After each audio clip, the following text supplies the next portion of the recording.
देखिए, ऐसा है कि सरकार जब से नरेंद्र मोदी की इस देश में बनी है 2014 से लगातार इनका रवैया एकदम डिक्टेटरशिप का रहा। इनको लोकतंत्र में भरोसा नहीं है। सत्ता इन्होंने जनता के वोटों से हासिल की, किसानों के वोटों से हासिल की, नौजवानों ने इनको वोट किया, लेकिन ये काम सिर्फ और सिर्फ उद्योगपतियों को कर रहे हैं। और उद्योगपतियों में भी चंद कुछ ख़ास लोग हैं जिनमें इनके दोस्त मुकेश और अदानी जी, उनके लिए सारे काम हो रहे हैं। किसान आज 90 दिन से ऊपर हो गया, सड़क पे अनशन पे बैठा हुआ धरना दे रहा है। तकरीबन 150 से ऊपर किसानों ने अपनी जान गंवा दी।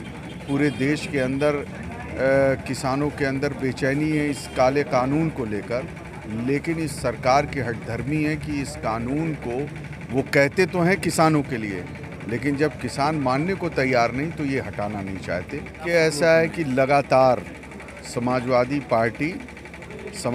पार्टी के मुखिया जो गरीबों, नौजवानों, मजलूमों के नेता हैं, आदरणीय अखिलेश यादव जी के नेतृत्व में हम सड़क से लेकर विधानसभा तक, सदन तक लड़ने का काम कर रहे हैं। हमारी पार्टी के नेता साथी, विधायक, सांसद जनहित के मुद्दों को लेकर सरकार से लड़ने का काम कर रहे हैं। कल ही आपको याद होगा कि हमारी पार्टी की तरफ से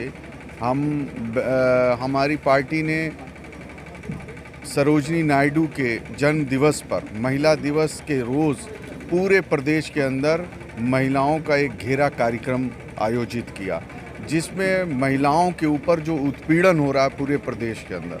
आज हमारा उत्तर प्रदेश देश में नंबर 1 पर है जहां पर सबसे ज़्यादा महिलाओं के साथ अत्याचार और अन्याय हो रहा है।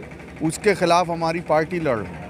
आज महिलाओं को अगर सुरक्षा मुहैया कराने का काम किसी ने शुरू किया था इस प्रदेश के अंदर, 1090 181 नंबर चालू करके, वो माननीय अखिलेश यादव जी ने किया, लेकिन मौजूदा सरकार ने सारी चीज़ों को ख़त्म कर दिया, बंद कर दिया, उस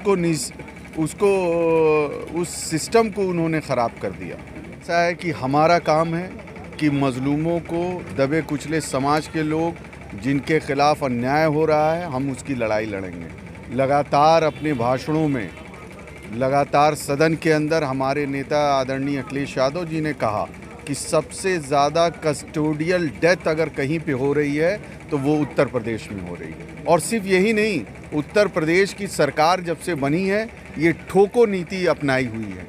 ठोको नीति इन्होंने, सिर्फ इनकी नीति कुछ ख़ास लोगों के लिए वो है, लेकिन यहाँ पर वो कहते हैं कि क्राइम रेट कम हो गया, लेकिन आप उठा के देख लें कि जब से ये सरकार बनी है हर तरीके का क्राइम बढ़ा है, कम नहीं हुआ। कि मैं इतना ही आपसे कहूँगा कि समाजवादी पार्टी का जिस दिन से वजूद आया है, और लगातार जब हमारे संरक्षण आदरणीय मुलायम सिंह यादव जी थे या हमारे राष्ट्रीय अध्यक्ष अखिलेश यादव जी हैं, लगातार वो, मैंने कहा ना, मज़लूमों के लिए, कमज़ोरों के लिए लड़ाई और लड़ने का काम और उनको इंसाफ दिलाने का काम कर रहे हैं। वो तो उस दिन से बोल रहे हैं कि जब आपको याद होगा बटला हाउस कांड हुआ था, संजरपुर में कोई जाने को तैयार नहीं था।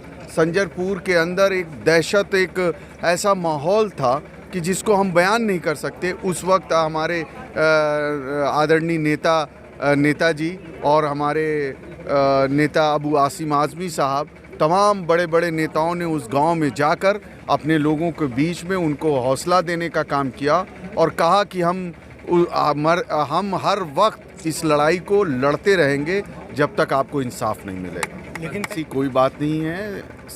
आप इतना समझ लो कि पूरे आज़मगढ़ की आवाम नहीं, बल्कि पूरे प्रदेश की आवाम मौजूदा सरकार को बदलना चाहती है, क्योंकि इस सरकार ने जिस तरीके से नौजवानों को, किसानों को, गरीबों को छलने का काम किया और साथ ही साथ उन गरीब लोगों को ठोको नीति अपनाकर गरीबों को मारने का एक ठेका उठा रखा है।